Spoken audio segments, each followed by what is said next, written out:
Tout était bien parti pour des étalons du Burkina Faso lancés en pleine vitesse vers la destination médaille de bronze. Mais c'était sans compter sur la détermination d'un homme, la soif de vaincre de Vincent Boubacar qui au bout de 2 minutes inscrit 2 buts parachevant une remontada au stade Fandena, l'autre nom du stade Amadou Ahidjo. Bienvenue sur Africa 24 Football Club, votre quotidienne qui débriefe et analyse les rencontres de la Coupe d'Afrique des Nations 2021 au pays des Lions indomptables.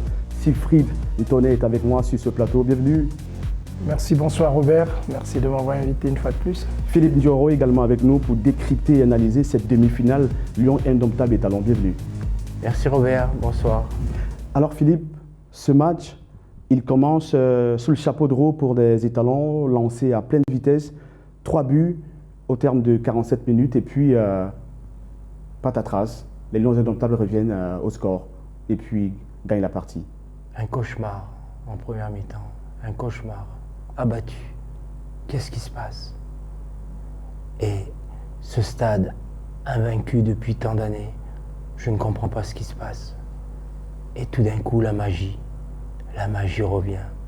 Le lion dort, le lion n'est pas mort, il se réveille et tout change. Magnifique. Siegfried, ce match a un tournant décisif qui a le visage d'un certain Vincent Boubacar qui a désormais 8 buts et qui talonne le recordman jusqu'ici, le Zaïrois Moulamba, qui compte 9 buts inscrits en 1974. Cet homme, Vincent Boubacar, d'où trouve-t-il toutes ses ressources? Je pense qu'il est à l'image de ce qu'on appelle véritablement le fighting spirit camerounais. C'est le leader technique durant toute la compétition. Il en sort meilleur buteur d'ailleurs. Les Lions de la Teranga, demain l'un d'eux ne fait pas de la maestria, mais je pense qu'il est bien parti pour. Il a su tirer ses coéquipiers vers le haut, c'est le leader. Pardon, il a mis les pendules à l'heure et je pense que tout est à son honneur pour tout ce qu'il a dû faire aujourd'hui. Et je dirais même pour toute l'équipe, au vu du scénario, c'est ça qui rend ça le plus magnifique. Pour qu'il soit rattrapé, Philippe, il faudra qu'un Sadio Mané, par exemple, mette 5 buts demain. C'est possible ça? Mettre déjà 5 buts à l'Égypte, c'est déjà en soi pas facile. Non, Vincent Boubacar sera meilleur buteur de cette CAN, il le mérite. C'était un leader technique, ça a été un leader, il a su créer la polémique pour réveiller peut-être ses coéquipiers. Et je pense qu'il mérite ce titre de meilleur buteur. Il ne faut pas oublier Toko qui a 4 buts, donc on a été prolifique en attaque pendant cette CAN. Siegfried, rentrons dans le vif du match. Qu'est-ce qui motive Tony Conceição pour proposer ce classement qui a indigné beaucoup de Camerounais? Non, mais je pense qu'il n'avait pas le choix. C'était le moindre mal qu'il pouvait faire. Rôder ce qu'on lui avait demandé lors d'un match de poule. Il ne pouvait pas faire autrement. Les joueurs étaient très très abattus. Ils ne pouvaient que mettre du souffle nouveau pour ce match de classement de 3e place afin de sursauter l'orgueil de ceux qui sont restés longtemps au banc et de prouver, de montrer une fois ce qu'ils avaient sur les jambes. Il n'a pas inventé le fil à couper du beurre, il a juste fait tout ce qu'il fallait et ce n'était que ça qu'il pouvait faire. Regardons ce tableau de score. Cameroun 3, Burkina Faso 3 également. Et puis tout au milieu, 5-3. Un scénario qu'on n'a pas imaginé jusqu'à la fin de la mi-temps. Arrêtons-nous à la première mi-temps, Raphaël. Je voulais dire Philippe. On s'arrête à la première mi-temps. Là, c'est la catastrophe entre guillemets. Les Camerounais n'y arrivent pas dans un stade où ils n'ont pas perdu, ils n'ont plus perdu un match depuis 1998. Est-ce que là, on se dit c'est fini pour le Cameroun? Moi, je me disais que c'était fini pour nous. Et j'étais déçu parce que des joueurs qui devaient se montrer pour donner des regrets à l'entraîneur de ne les avoir pas fait jouer avant. Et la première mi-temps, c'était une catastrophe, des erreurs sur des buts, des erreurs de débutants. Et non, vraiment, je dois être honnête, je pensais que nous allions à la catastrophe. Une catastrophe qu'on a frôlée, mais après, on se dit, on a eu l'impression que le coach a sous-estimé peut-être l'adversaire, avec tout le respect qu'on a pour ces joueurs qui ont entamé ce match en tant que titulaire. Mais après, il se dit, tiens, pour qu'on renverse la vapeur, il faut que je mette mes 4. D'où l'entrée de Vincent Boubacar et de Ngamaleu à la fois. Oui, il fallait qu'il mette tous ses pions et surtout ses meilleurs éléments, ses meilleures artilleries qu'il avait sur le banc. Il les a jetés dans le bain et le résultat est là. Le scénario, il nous donne un happy end parce que au vu de ce que nous avions déjà au tableau, 2 buts contre les Lions Indomptables, c'était déjà assez catastrophique comme ça pour le moral et pour tout le public camerounais et le peuple entier. Mais ils ont su justement se réinventer, puiser dans les efforts. Et moi j'ai un gros regret pour la sélection burkinabé qui pêche toujours à un moment du match par défaut de concentration. Et les Lions Indomptables ont surfé là-dessus.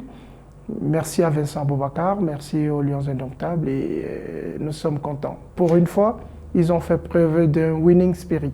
Ça nous fait plaisir. Philippe, revenons rapidement sur la performance du Burkina Faso. Cette première mi-temps, elle est totalement folle. On voit un but de Djibril Ouattara sur une passe lumineuse précédée d'un amorti de Bertrand Traoré qui reste fidèle à lui-même. La preuve, il est sorti homme du match. Il a livré un caviar à ce joueur. Et puis, c'était parti pour la série à 3 buts. Je vous l'ai dit avant, j'adore ce joueur. Pour moi, c'est un grand joueur. Cet amorti, c'est fantastique. Il n'est même pas face au ballon, il est sur le côté. Il arrive, le ballon arrive comme ça. Il n'a même pas regardé le ballon. Il a fait une feuille comme ça, le ballon est resté collé. Derrière, il se retourne. Il met un caviar au-dessus de Moukoudji qui fait 2,50 m. Il délivre un caviar pour son attaquant qui met la tête. Action fabuleuse, joueur fabuleux. Siegfried, sur ce coup-là, on a vu un défenseur, Harold Moukoudi, qui a baissé la tête. Qu'est-ce qui s'est passé? Un défenseur qui baisse la tête quand le ballon arrive. On n'a pas vraiment compris ce qui s'est passé sur ce coup-là. On le dirait naturellement des autres. Il a mystifié le défenseur camerounais. Et c'est pas n'importe qui. On parle de Traoré, un joueur de très grande classe. Et une fois de plus ce soir, c'est pas au hasard s'il est l'homme du match. C'est vraiment le joueur déterminant du Burkina. C'est leur leader technique, c'est leur capitaine. Et comme je l'ai dit précédemment, le fait qu'il soit sorti, manque de concentration, ils ont été payés. Manque de concentration, est-ce que le manque de concentration a concerné quelqu'un d'autre? André Onana, ce deuxième but au premier poteau, qu'est-ce qui se passe? Robert, j'avoue que je n'ai pas compris. Je ne sais pas s'il a anticipé l'action et vouloir être prêt à relancer tout de suite, parce que son angle n'était pas fermé. Parce que le ballon aurait pu rentrer aussi directement, parce qu'il a laissé son angle ouvert. Je n'ai pas compris. Il faudra lui demander. On a eu comme l'impression qu'il voulait prendre la balle de la poitrine et relancer rapidement. J'ai pas eu cette impression. J'ai eu l'impression qu'il voulait prendre la balle et relancer, anticiper la relance pour relancer rapidement. L'impression que j'ai eue. Mais c'est une situation de jeu très bizarre. Situation de jeu très bizarre, un peu comme ce classement qu'on a vu. D'entrée de jeu, Choupo-Moting est annoncé dans la liste des 11 entrants, et puis capitaine même, comme on le voit sur la page officielle des Lions Indomptables. Choupo-Moting annoncé entrant après avoir pris part au match depuis le banc de touche, le match contre l'Égypte. Et puis, quelques minutes plus tard, le quotidien Le Jour, un quotidien privé camerounais, qui relaie l'information. Choupo-Moting titulaire avec Brassard. Tout le monde est content, c'est le chouchou du public d'Olembe, on a pu le voir au match d'ouverture. Et puis, quelques secondes plus tard, breaking news, le journal Le Jour précise que Choupo-Moting, annoncé titulaire, vient de sortir définitivement de la liste. Grosse stupeur, tout se passe en un temps record. Et puis, la page Lions Indomptables officielle revient et précise que le capitaine, l'ancien capitaine, le joueur de Bayern de Munich, est sorti pour blessure. Là, les internautes, le public, les spectateurs sont un peu stupéfaits. On se dit, là, il y a un assis dans les gradins, un spectateur qui filme Choupo-Moting regagnant la tribune du stade Amadou Ahidjo. Siegfried, est-ce que ce scénario semble cacher quelque chose? Précisons que de l'annonce de Choupo-Moting comme titulaire à Choupo-Moting qui va s'asseoir à la tribune pour regarder le match, il y a quand même un mystère. Oui, on ne qualifierait pas ça de mystère parce que tout le monde sait que Choupo-Moting, c'est un joueur qui fonctionne à l'affect. Il a dû se passer quelque chose. Forcément, nous aurons les informations d'ici là. Mais pour qu'il quitte ses coéquipiers en pleine préparation où il est déjà sur la feuille du match et se retrouver à la tribune, soit il a eu un coup ou bien un problème au niveau de l'échauffement, un muscle qui a dû lâcher et il a préféré ne pas être dans les prédispositions, ou je ne suis pas dans sa tête, où il a eu un échange qui n'est pas passé et comme c'est un joueur qui fonctionne à l'affect, moralement il n'était pas prêt, il a préféré baisser la garde et donner les armes à quelqu'un d'autre. Philippe, un joueur de la trame de Choupo-Moting, Bayern de Munich, un championnat majeur, arrivé au Cameroun pour une Coupe d'Afrique et resté au banc de touche, ça frustre? Quand on est remplaçant, ça frustre. Qu'on joue au Bayern, qu'on joue n'importe où. C'est un joueur, c'est un leader. C'est un joueur qui est depuis longtemps en équipe nationale, qui a été capitaine de l'équipe. Bien sûr que c'est frustrant. Quand on est en sélection, on pense toujours qu'on est là pour donner le meilleur de nous-mêmes. Mais après, il y a des choix de coach qui sont faits, il y a des choix tactiques, il y a des choix multiples. Après, l'objectif en sélection, il y a 28 joueurs, c'est de gagner la CAN, c'est de gagner la compétition. Des fois, il y a des égos qui sont froissés, mais une sélection, c'est regarder tous dans la même direction, avec les joueurs qui sont là sur le terrain, et c'est ça. Alors Siegfried, on va rapidement évoquer qu'à part Vincent Aboubakar, il y a eu une équipe qui a eu une charnière offensive un peu différente avec l'entrée de Baokeng. Quelle lecture de son jeu? Il est fidèle à ses principes. C'est un joueur qui, dos au but, est magnifiquement. Il apporte beaucoup à l'équipe. Et sur le côté, nous avons vu l'apport de Ganogo aussi, avec un milieu de terrain qui poussait beaucoup plus. Non, l'équipe aujourd'hui, les gars ont joué avec les triples forces. Ils avaient envie de montrer quelque chose. On a vu Oyongo qui de toute son expérience apaisée sur le jeu. Je pense que offensivement, les gars ont répondu présent et ça a permis aux attaquants comme Aboubakar Vincent de récupérer et justement de donner le plus qu'il manquait. C'est pour ça que nous avons ce happy end et je me dis, si on se réfère en 2017, Aboubakar était toujours remplaçant et quand il rentrait, il faisait la différence. Africa 24 Football Club décrypte Cameroun-Burkina Faso, un match de haut vol qui s'achève sur une remontada des pays.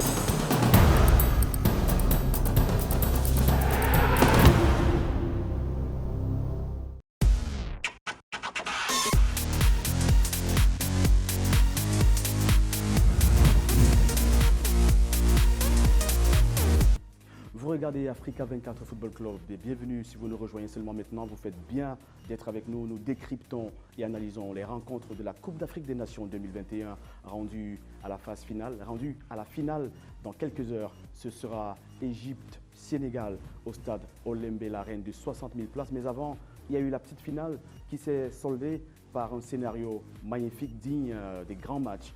Une remontada avec en chef d'orchestre, Vincent Aboubakar. Pour décrypter tout ça avec nous sur le plateau, Siegfried Ntonnet et Philippe Ndioro. Siegfried, on va rapidement décrypter cette rencontre. On est allé jusqu'au bout. Les Lions indomptables sont allés à la phase des tirs au but qu'ils ont lamentablement vécu quelques jours plus tôt face à l'Égypte. Comment expliquer qu'on passe de 3 tirs ratés pour un carton plein? Carton plein parce que si vous remarquez bien, ceux qui ont tiré, la plupart, c'est des joueurs avec beaucoup d'expérience et c'est des attaquants. Ils ont l'habitude de ce genre d'exercice. Contrairement à contre l'Égypte où ces attaquants et joueurs d'expérience étaient déjà dehors au vu des prolongations, ils étaient émoussés, fatigués. On a donné la responsabilité aux jeunes qui, au vu des émotions et de la pression, n'ont pas assuré. Non, aujourd'hui, Aboubakar Vincent, Toko Ekambi, c'est des attaquants, Gamaleu, Et celui qui marque le dernier au Yongo, c'est des joueurs pétris d'expérience, donc ils ont su gérer l'émotion et l'exercice aussi. Qu'est-ce qui a manqué à Tony Conceição pour anticiper une phase aussi déterminante face à une équipe d'Égypte qui, à chaque fois qu'elle accède à cette phase de tir au but, sort gagnant? Qu'est-ce qui s'est passé? Pourquoi le coach n'a pas pu anticiper? Je pense que le coach a anticipé, mais je pense que le coach, tous les coachs ont une tactique. Après, il faut que les joueurs puissent appliquer ça sur le terrain.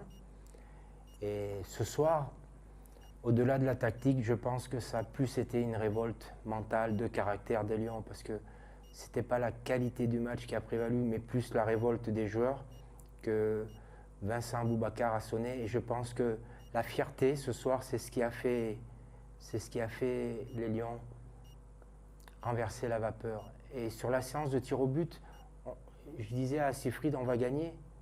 On va gagner. On revient de 3-0 à Yaoundé. Quelle pression ils ont maintenant, on va gagner le match. Et c'est ce qui s'est passé. Sifrid, tout à l'heure, vous avez parlé d'un fighting spirit, ce terme qu'on connaît au Cameroun, mais vous avez ajouté à cela un winning spirit. Ça veut dire que le fighting spirit seul ne suffit pas, il faut ajouter cet esprit de vainqueur. Oui, aujourd'hui, dans le management moderne, on sait très bien que, indépendamment de tout ce qui peut être fait et dit, le football est scientifique. Et si au-dessus de ça, on a un esprit de gagneur, on pense que la victoire doit être la nôtre, c'est ça que je traduis par un winning spirit.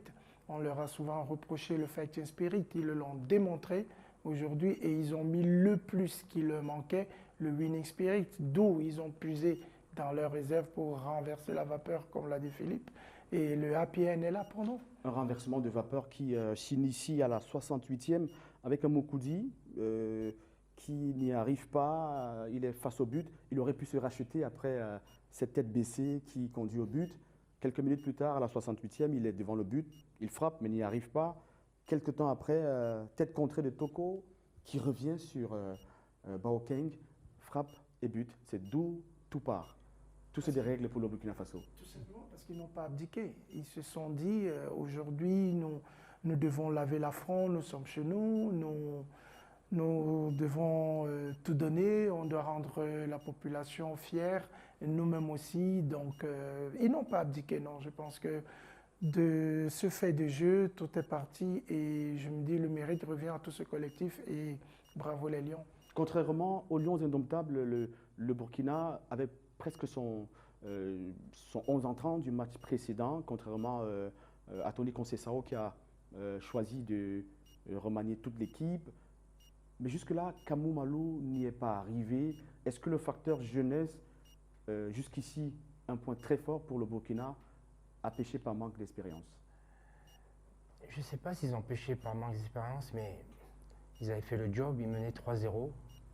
À un moment donné, nous étions perdus sur le terrain. On craignait même un 4e but. Donc je ne pense pas qu'ils aient péché par manque d'expérience. Je pense qu'ils ont été sonnés par la révolte psychologique des Lions indomptables. Parce qu'à un moment donné, les gars, ça fait combien depuis 30 ans qu'on n'a pas perdu Depuis 1998. On n'a pas perdu au stade Omnisport. Là, on est là, on joue la 3e place. Le stade, il y a du monde, on perd 3-0. Les gars, c'est pas possible. On ne peut pas finir la CAN de cette façon. On se doit ça au pays, aux supporters. Et je pense que les joueurs et Vincent Aboubakar a été le détonateur de cette révolte. Sifrid, un mal pour un bien, ce scénario, l'équipe à domicile malmenée, 3-0, et puis une remontée, on recolle le score, et puis on égalise pour aller sortir des tirs au but victorieuses. Est-ce que ce scénario, j'ai envie de dire, est le scénario idéal? Parce qu'à l'issue de cette rencontre, on a comme l'impression que ces Lions indomptables ont regagné les cœurs des Camerounais qui les avaient, entre guillemets, rejetés après l'échec contre l'Égypte. Non, ce genre de scénario, tout producteur à qui on donnerait ça, il signerait de suite. Mais à 3-0, personne ne prendrait. Personne n'aimerait perdre 3-0, sauf s'il a la certitude que justement, il va pouvoir remonter.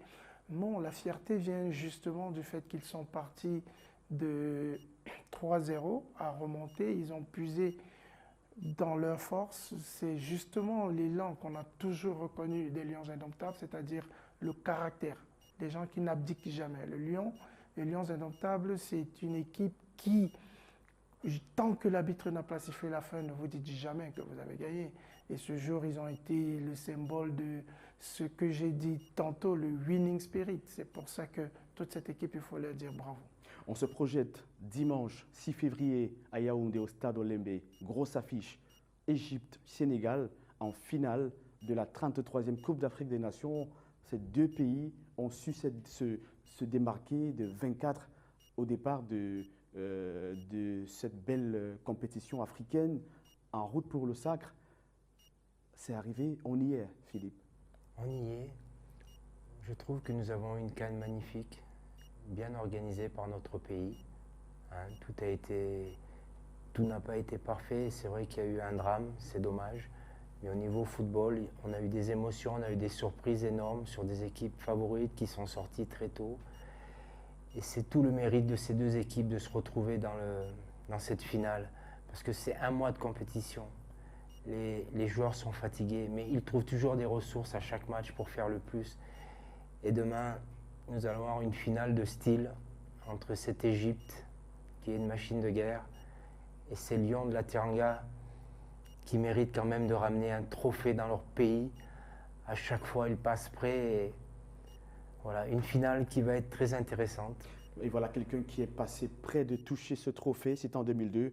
Khalilou Fadiga, il a fait partie de l'expédition sénégalaise qui est passée tout près du but. On l'écoute, il se projette, il voit ses cadets et il souhaite que ses cadets réussissent à faire ce qu'ils n'ont pas pu faire. On regarde. Pour l'instant, c'est vrai qu'il y a peut-être un petit peu de stress, mais pas beaucoup. Mais voilà, c'est qu'on souhaiterait, enfin, je souhaiterais tellement que notre pays finalement gagne une Coupe d'Afrique des Nations. Et je pense que voilà, toutes les qualités sont requises dans cette équipe, que ce soit au niveau des joueurs ou que ce soit au niveau des données tactiques que l'entraîneur a mis en place depuis les quarts de finale. Le Sénégal est vraiment en phase avec le peuple sénégalais, avec tous les amateurs de football. Je pense que le monde entier, pour l'instant, ceux qui sont vraiment amateurs de football et qui sont connaisseurs de football trouvent que le Sénégal a une très bonne équipe et j'espère vraiment que demain, on pourra finalement soulever ce trophée qui nous tend les bras déjà depuis quelques temps. Un trophée qui leur tend les bras et ses bras semblent encore plus ouverts. Mendy de Chelsea, Koulibaly de Napoli, Mané de Liverpool, Sarr du Bayern, Diallo du Paris. Je peux continuer la liste. On se dit, mais ces gars, c'est leur jour. Oui, il ne faut pas souvent vendre la peau de l'ours avant de l'avoir tué. Au récit des stars sénégalaises, vous oubliez qu'en face, ils ont l'Égypte qui est l'équipe la plus titrée de l'histoire de la Coupe d'Afrique des Nations. Eux aussi, ils ont des individualités, mais je me dis, comme un proverbe le dit souvent, un train cache un autre, d'un lion à un autre, mon cœur bat pour les Lions de la Teranga. D'un lion à un autre. Alors regardez Mamadou Niang, l'ex-Marseillais se projette, on regarde. Bah écoutez, nous, on souhaite et on espère que déjà ça va être un bon match et que le Sénégal sorte vainqueur de cette confrontation. Ça serait quelque chose d'historique parce que ça serait le premier titre pour le Sénégal, pour les Sénégalais. Et voilà, on fonde beaucoup d'espoir sur le match de dimanche. Non, pas de pression. Écoutez, c'est sûr que le fait de ne pas avoir gagné de titre sur le continent, pour beaucoup, c'est une anomalie. On va essayer de rectifier ça dimanche avec l'aide de Dieu.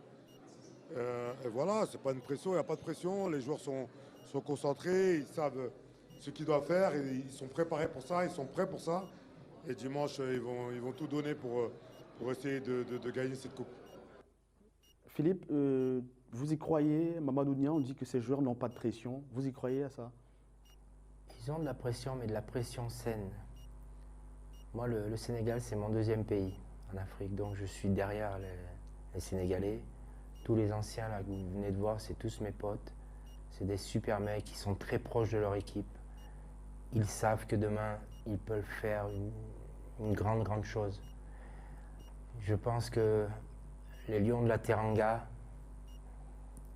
Vous venez d'évoquer la liste de leurs joueurs, c'est impressionnant. Je pense que là, ils vont être au rendez-vous. Sifrid, pour y arriver, il faudra vaincre la bande à Mohamed Salah, Trezeguet, Gabaski.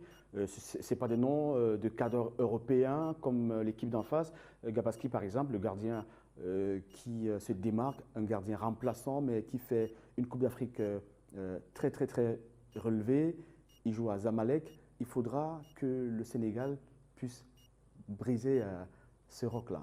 Oui, c'est vraiment un roc, comme vous le dites, Robert. Le problème, c'est que l'Égypte, ils ont l'habitude des grandes compétitions, ils ont l'habitude de ce genre de scénario. Et je crois que ça sied bien avec leur personnalité. On les attend le moins, ils font le job et à la fin, ils ont le trophée. Mais je me dis, je pense que c'est la fois ou jamais pour les Lions de la Teranga. Ils sont concentrés, ils sont bien entourés. Quand Mamad, comme on l'appelle affectueusement, dit qu'ils n'ont pas de pression, c'est justement parce que les garçons sont sereins, ils sont sains, les aînés sont là pour les encadrer.